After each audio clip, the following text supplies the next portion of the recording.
Okay, so let's continue. Okay, this is I have to stop so that I can timestamp the topics.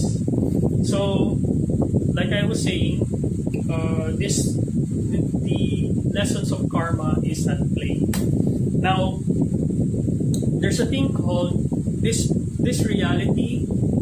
There's a term called Maya, which is in English translation is called illusion, and in Hindu tradition or Vedic tradition, Maya is very powerful because this is the illusion of the world, this reality. Okay, so what they want me to say is things are not what they seem. Okay, so our spectrum of what we how we view our reality is just limited to our senses, okay, our sensory. These are all sensory projections. So there's a limited frequency that we can only see on this dimension. So we are not able to perceive the whole spectra of light, wherein we don't have the clear picture of the reality of this existence.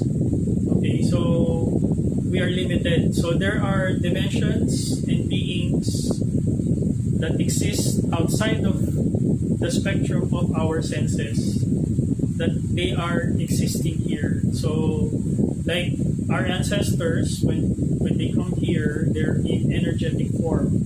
Okay, so in a sense, so when you see me with your senses, you see this body, this persona, this person.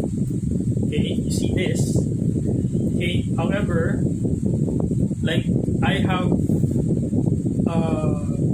an oversoul or a higher self, which is the accumulated energy coming from different incarnations and different lives. So that's what I'm tapping in. So that's why when people challenge me to a fight, they're not fighting this. Okay? Okay?